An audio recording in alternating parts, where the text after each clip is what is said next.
Assalamualaikum warahmatullahi wabarakatuh. Kami dari kelompok 5, yaitu kelompok climbing rental, akan mempresentasikan hasil proyek kami selama kurang lebih eh, setengah semester ya.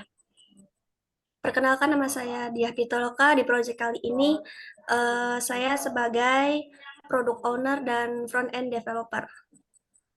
Terus Jahrina Nurpriyani sebagai analis sistem dan back end developer. Lalu ada Sasa Alicia sebagai Scrum Master dan UX Designer. DOD. Ya. Pertama, saya akan menjelaskan tentang DoD atau Definition of Done, Software Ready dari Climbing Rental. Yang pertama, fungsional.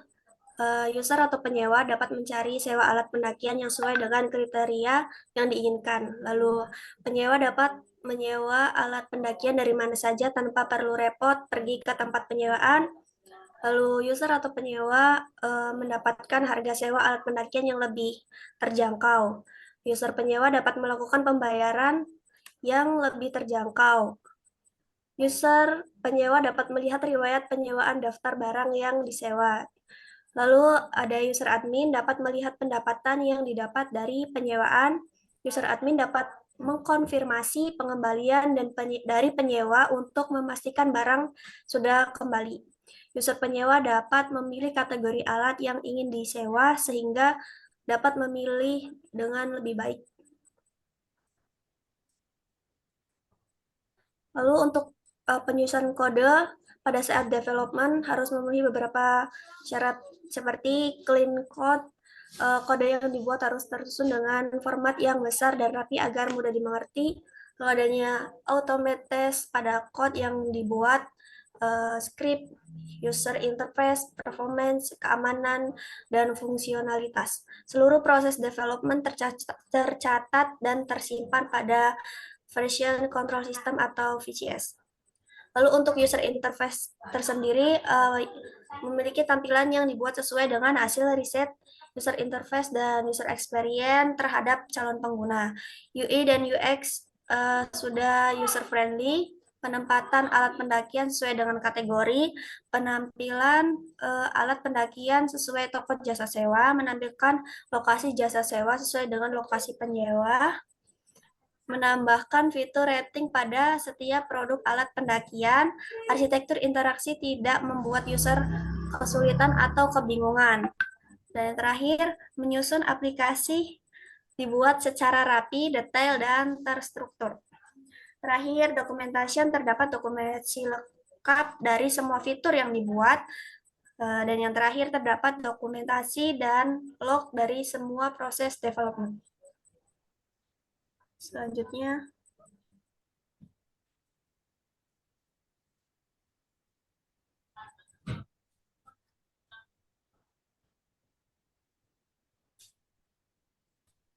climbing project milestone climbing apps.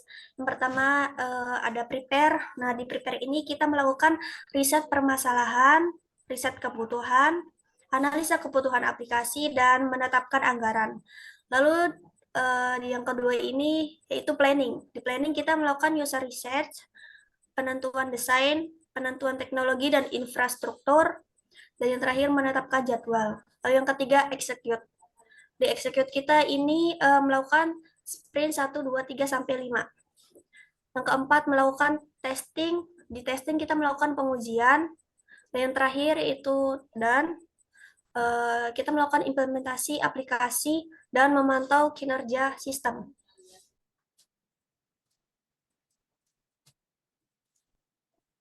Nah, dilanjut di sini ada analisa kebutuhan perangkat lunak dari climbing rental. Yang pertama ada sistem informasinya itu Windows 11, lalu desain OML-nya menggunakan Enterprise Architect, desain UI-nya pakai Figma, Scrum yang menggunakan Trello, desain milestone menggunakan Canva, kode editornya VS Code, browser Chrome, DBMS-nya menggunakan MySQL, tools-nya menggunakan XAMPP, editornya menggunakan Canva.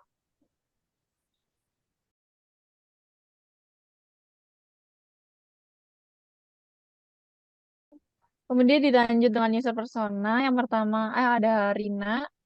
Tentang Rina itu, Rina adalah seorang mahasiswa yang tertarik dengan kegiatan pendakian gunung. Dia belum memiliki semua peralatan yang diperlukan untuk melakukan pendakian sendiri. Jadi dia memutuskan untuk menyewa alat tersebut. Rina telah melakukan beberapa pendakian sebelumnya dan memiliki pengetahuan dasar tentang penggunaan alat-alat pendakian. Dia ingin menyewa alat pendakian untuk mendakian selama 3 hari ke gunung setinggi sedang. Perilakunya, Rina melakukan riset secara online untuk menemukan penyedia sewa alat pendakian yang terpercaya dan memiliki ulasan positif. Dia membandingkan harga, persyaratan sewa, dan ketersediaan alat-alat yang dibutuhkan sebelum membuat keputusan penyewaan. Rina menghubungi penyedia sewa melalui telepon atau email untuk memastikan ketersediaan alat-alat yang dibutuhkan pada tanggal yang diinginkan. Jika ada lebih dari satu penyedia sewa yang menawarkan alat-alat yang sama, Rina mungkin memilih berdasarkan andalan, reputasi, atau rekomendasi dari teman atau keluarga. Setelah menemukan penyedia sewa yang sesuai, Rina akan membuat reservasi dan membayar uang muka untuk mengamankan alat-alat yang dia butuhkan. Kemudian keluh kesahnya itu, Rina mungkin mengalami kesulitan dalam menemukan penyedia sewa yang menyediakan alat-alat pendakian yang tepat, terutama jika permintaan tinggi atau jika dia mencari alat-alat yang spesifik. Jika ada keterlambatan pengiriman, alat pendakian atau jika alat yang dia sewa dalam kondisi buruk atau rusak. Rina mungkin merasa frustasi dan terganggu karena dapat mempengaruhi rencana pendakian dan pengalamannya. Jika ada perbedaan antara yang dijanjikan oleh penyedia sewa dan apa yang diterima oleh Rina, seperti peralatan yang kurang lengkap atau kualitas yang tidak sesuai harapan, Rina mungkin merasa kecewa dan ingin mendapatkan solusi atau kompensasi. Goalsnya, Rina berharap mendapatkan alat-alat pendakian yang berkualitas baik dan dalam kondisi yang baik untuk memberikan keamanan dan kenyamanan selama pendakian. Dia ingin mendapatkan pelayanan yang ramah dan responsif dari penyedia sewa, baik dalam proses pemesanan maupun jika terjadi masalah atau pertanyaan selama penyewaan. Rina berharap untuk mendapatkan informasi yang jelas tentang persyaratan penyewaan, termasuk harga, jaminan, kebijakan, pembatalan, dan tanggung jawab penggunaan alat. Dia mungkin juga ingin mendapatkan saran atau rekomendasi dari penyedia sewa terkait alat-alat yang paling cocok untuk pendakian yang dia rencanakan.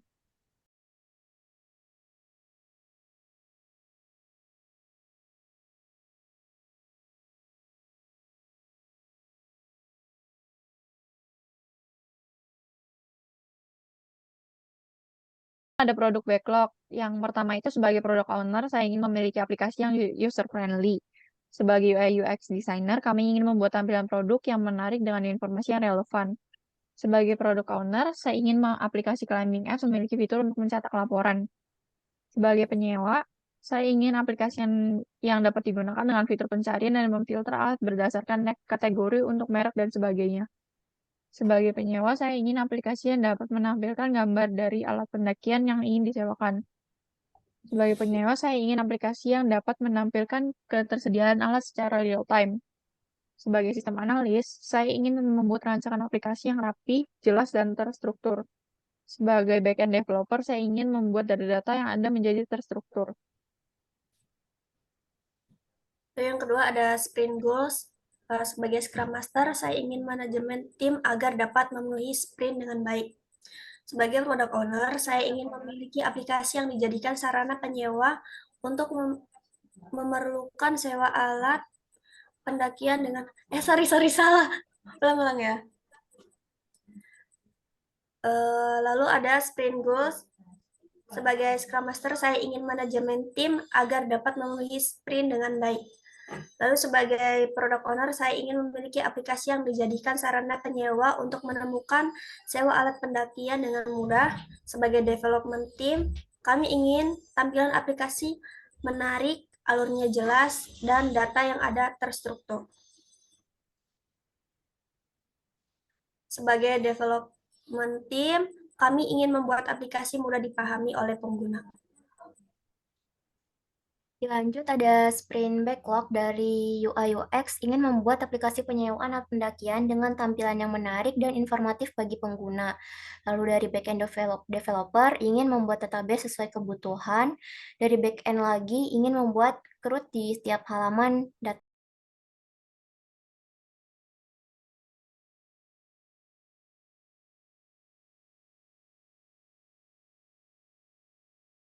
Yang selanjutnya di sini ada use case admin. Di admin dia ada bisa login, kelola barang, kelola booking, kelola pengembalian, bisa ngeliat pendapatan dan juga cetak laporan. Nah, di kelola barang ini dia bisa mengelola kategori, tambah barang, edit barang, dan juga hapus barang. Lalu di kelola booking dia bisa konfirmasi penyewaan. Lalu di pengembaliannya konfirmasi pengembalian, di pendapatan dia bisa ngeliat pendapatan, dan terakhir cetak laporan. Selanjutnya itu dari use case penyewanya, dia bisa login. Sebelum login diharuskan untuk registrasi, lalu dia bisa ngeliat katalog, eh, di keranjang dia bisa milih produk, lalu booking mengisi form penyewaannya, lalu dia dilanjut dengan pembayaran, bisa memilih metode pembayaran dan mendapatkan invoice, lalu di pengembalian akan mengkonfirmasi pengembalian dan jika telat bisa membayar denda, lalu dia akan bisa melihat riwayat penyewaan.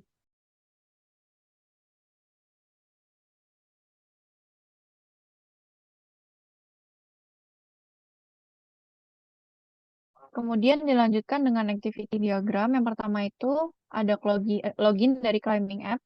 Terus mulai dari sistem, kalau login user mengisi formulir registrasi, menginput KTP, memvalidasi data, masukkan username dan password, mengisi username dan password, terus disimpan oleh database. Terus kalau misalkan langsung ini, apa namanya, kalau misalkan login itu langsung masukkan username dan password. Kemudian kalau datanya valid, menampilkan sukses melakukan login. Terus kalau misalkan gagal, berarti ulang lagi ke yang proses yang di atas. Terus menampilkan dashboard kalau misalkan berhasil. Terus dilanjut, ada kelola barang climbing app. Yang pertama itu, admin pilih menu barang, terus sistemnya menampilkan halaman barang. Kemudian admin memilih menu kategori. Kemudian dilanjutkan dengan kelola barang climbing app. Yang pertama, admin pilih menu barang, terus ditampilkan halaman barang, terus memilih kategori, menampilkan halaman barang sesuai kategori, terus pilih menu tambah data, menampilkan halaman tambah data. Terus admin menambahkan data, terus menyimpan data, disimpan ke database. Kemudian kalau mau melihat data barang, sistemnya menampilkan data barang. Kalau bisa mau edit atau hapus, bisa langsung mengedit data barang, terus menyimpan data barang, data tersimpannya masuk ke database lagi. Kalau menghapus, data terhapus, terus terhapus juga di database-nya, terus menampilkan halaman barang. Kemudian dilanjut dengan penyewaan climbing apps, yang itu yang pertama, penyewa pilih menu katalog. Kemudian ditampilkan katalognya, terus kalau misalkan mau sewa atau enggak, kalau enggak itu nanti langsung ke nampilkan dashboard, berarti dibatalin. Tapi kalau misalkan sewa, nanti penyewanya milih barang, terus menampilkan form booking, mengisi form booking, terus dikonfirmasi penyewaan sama admin, terus kesimpan di database. Terus menampilkan halaman pembayaran, melakukan pembayaran, kalau misalkan COD, berarti nanti melakukan pembayarannya pas diantar, tapi kalau misalkan transfer, berarti nanti sistemnya nampilin nomor rekeningnya, kemudian mengkonfirmasi pembayaran, terus menyimpan data pembayaran ke database juga. Terus setelah dikonfirmasi pembayaran, pembuatan invoice, menampilkan invoice sistemnya, terus penyewanya melihat invoice, terus kembali ke halaman dashboard. Kemudian dilanjut dengan pengembalian. Pertama itu, pilih menu pengembalian, tampil halaman pengembalian, terus pilih data penyewa, nanti menampilkan data penyewa sistemnya, diambil dari database. Kemudian apakah terlambat? Kalau terlambat, nanti meminta denda. Kalau tepat waktu langsung mengembalikan barang si penyewanya. Terus kalau misalkan terlambat nanti membayar denda, setelah membayar denda, menerima pembayaran denda adminnya, membuat kwitansi, terus nanti si penyewanya menerima kwitansi. Kemudian si adminnya menerima barang, membuat laporan penyewaan, terus menyimpan laporan ke database. Kemudian setelah menerima kwitansi penyewanya, memilih menu riwayat, menampilkan riwayat penyewaan, melihat riwayat penyewaan, dan tampil halaman dashboard. Kemudian ini ada laporan climbing app. Admin milih menu laporan, terus sistemnya menampilkan halaman laporan, pilih tambah laporan, menampilkan halaman tambah laporan, terus menambahkan laporan, terus disimpan ke database, terus melihat laporannya, ambil laporan, laporan keuangan, sama laporan keluar masuk barang, terus menampilkan halaman laporan.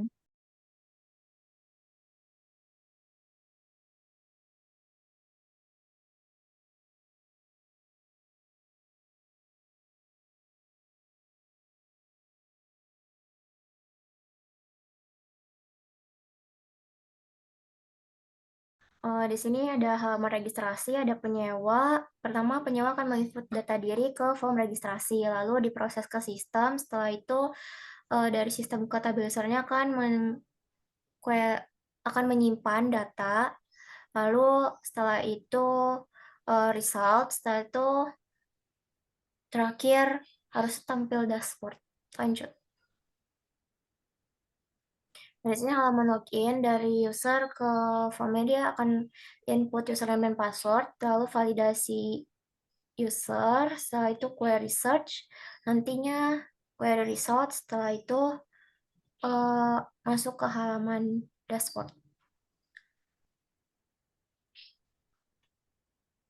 Dan di sini ada halaman produk dari admin. Yang pertama, admin akan melihat view menu, setelah itu akan mencek data produk, lalu diproses ke sistem, nanti di sistem ke tabel produknya akan query search, lalu validasi, setelah itu terakhir view data produk. Lalu untuk mengeditnya itu akan pilih produk terlebih dahulu, lalu akan proses ke sistem, lalu dia akan mengupdate, setelah itu akan menampilkan data produk yang baru. Dan dia juga nantinya dia pilih produk terlebih dahulu, lalu validasi apakah jadi hapus atau enggak di proses itu. Lalu dia akan menghapus data tersebut, lalu akan memunculkan data produk yang baru, yang enggak ada, yang tadi dihapus gitu, yang udah enggak adanya. Nah, di sini ada tambah data, lalu dia akan proses query insert sama validasi, setelah itu view data produk. Nah, ini selanjutnya dilanjutkan oleh dia.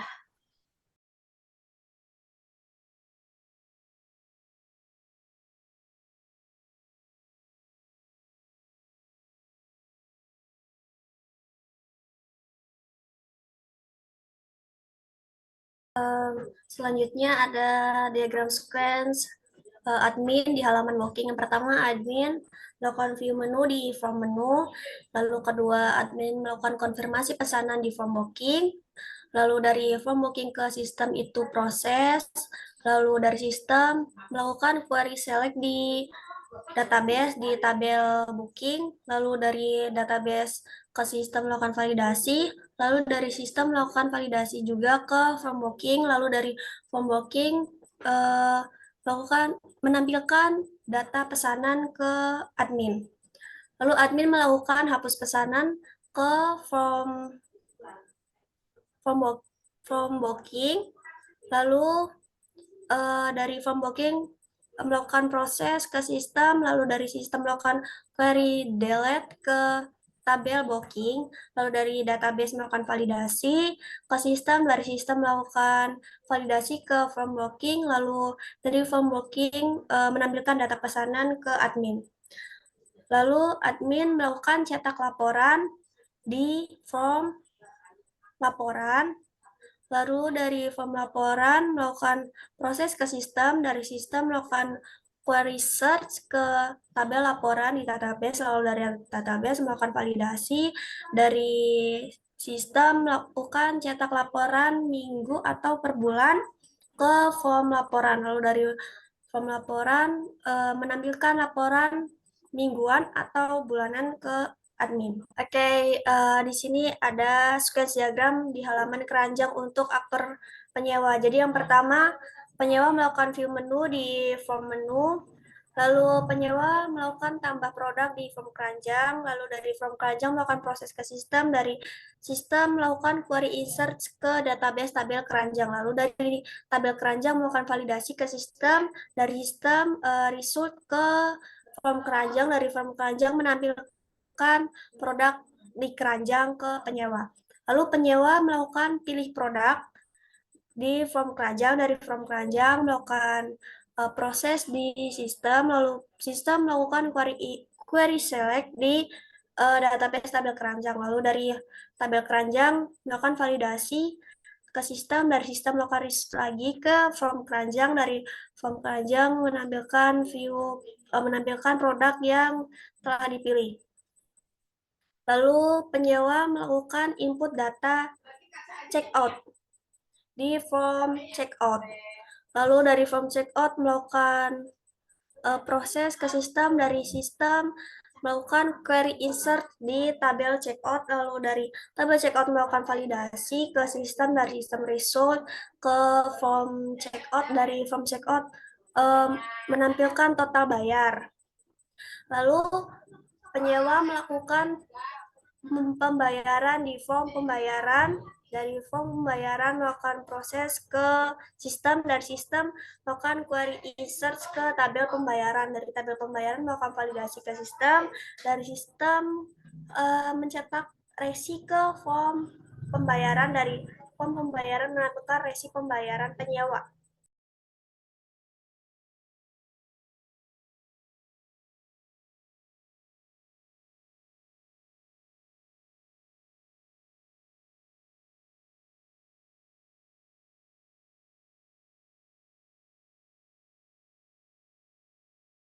Nah, di sini ada kelas diagram dari climbing apps.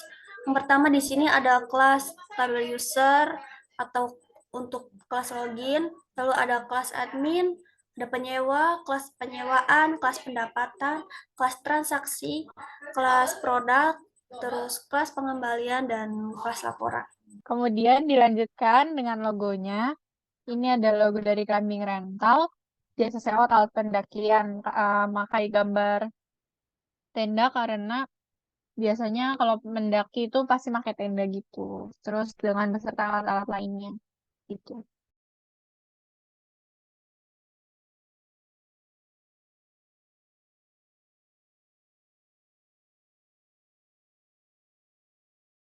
Kemudian di sini ada prototype mobile untuk climbing apps. Yang pertama itu kita registrasi dulu. Nanti di sini terisi nama lengkap, nomor telepon, terus email, terus username sama password. Kemudian registrasi.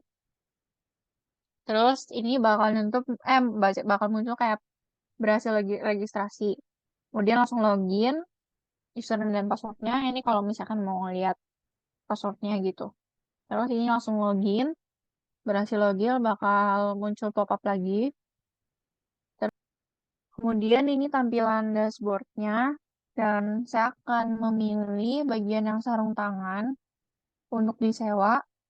Kemudian milih sewa sekarang, terus klik yang sewa sekarang, terus ini masukin data.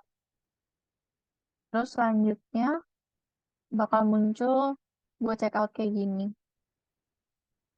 Kemudian di sini untuk detail bookingnya, terus ini buat bayar penyewaannya, terus ini buat pembayarannya, terus lanjut ke detail tiketnya.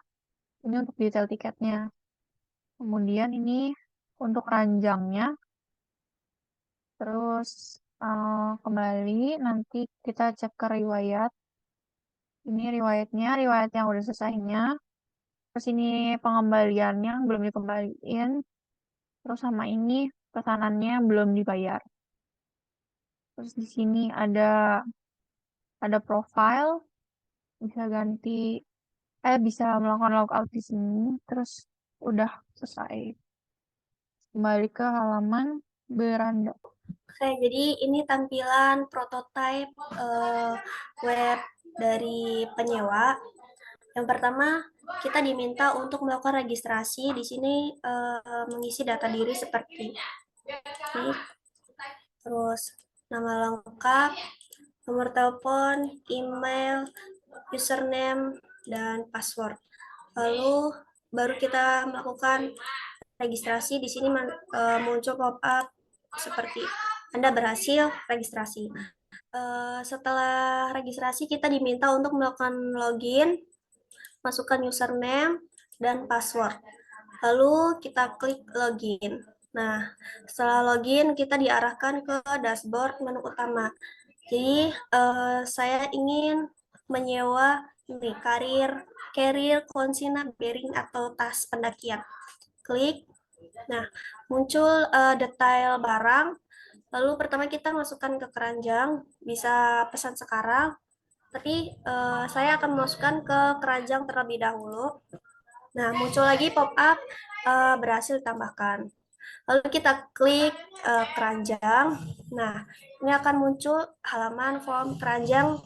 Tadi produk-produk yang kita tambahkan keranjang, kita checklist untuk di check out. Nah, setelah di checklist, di sini akan muncul total produk yang di checklist, lalu total bayar, total harga yang akan di check out. Lalu kita klik check out. Ini tampilan untuk halaman check out di step pilih barang. Selanjutnya. Nah, selanjutnya setelah pilih barang, kita diminta untuk mengisi data. Yang pertama seperti nama, nomor HP atau nomor WA, jumlah hari penyewaan, terus tanggal ambil, perkiraan jam ambil, lalu tanggal kembali. Klik ke step selanjutnya. Step selanjutnya ini pembayaran. Nah, di sini tertera detail barang yang kita sewa, lalu kita pilih via pembayarannya. Semisal saya ingin melakukan dengan TMBCA. Klik, lalu klik selanjutnya. Nah, di sini terdapat detail bookingan, lalu kita klik bayar penyewaan atau ubah metode pembayaran. Di sini saya akan melakukan pembayaran penyewaan. Nah, ini kode booking, kode pembayarannya, lalu kita klik detail. Ini resi detail pembayarannya. Setelah itu kita kembali ke dashboard, kita ke halaman pesanan saya. Nah, ini pesanan yang sedang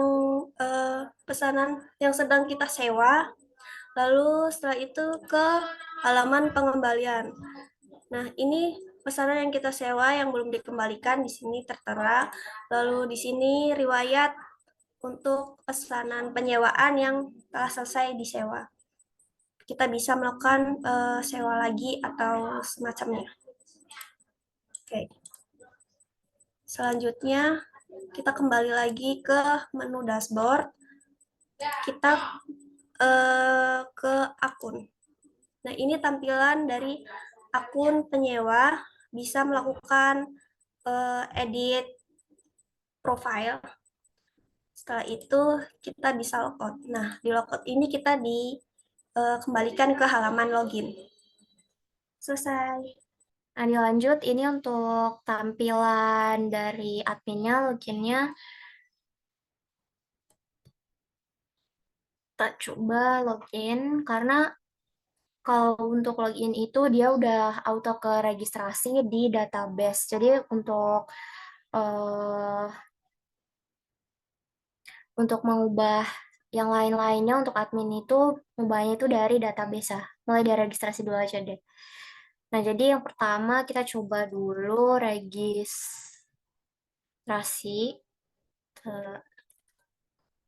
Ini aja.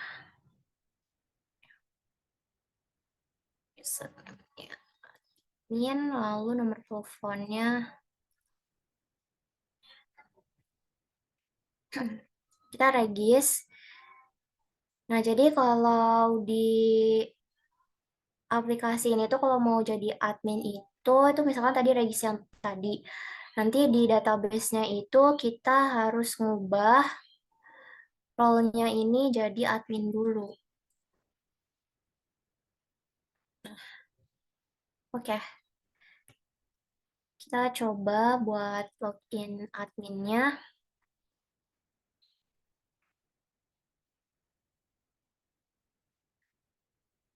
Nah, ini tampilan home dari admin. Di sini ada menampilkan saldo dan juga perlu dikonfirmasi bookingan dari si admin ini gitu. Ini tampilan home-nya, lalu di sini di produk ada untuk menambahkan produk. Di sini kategorinya kita masukin misalkan apa guys? Misalkan tenda. Nama produknya tenda apa sih yang kayak tentara gitu? Gak gitu sih. Apa tenda kecil aja. Terus di sini kita masukin gambar. Aduh, kita coba masukin yang yang nih. Pasti itu nggak tahu. Lalu produknya ini terus kalau tenda kecil berapa sih harganya biasanya? Masa ada 100.000 aja? Apa 15.000? Terus ditambah. Nah, di sini nih muncul datanya, terus dia bisa ngedit, misalkan harganya, semuanya jadi, ini tendanya jadi double A, jadi double L, terus waktunya jadi 2 hari, harganya jadi naik 1.000, kita update. Oke, tuh ini jadi 2 hari, 16.000 jadi tenda kecil. Nah, ini juga gambarnya juga bisa aja diubah. Kita coba ubah gambar. Jadi, yang mana ya? Ini kali. Enggak, jangan. Ini, open. Terus kita update.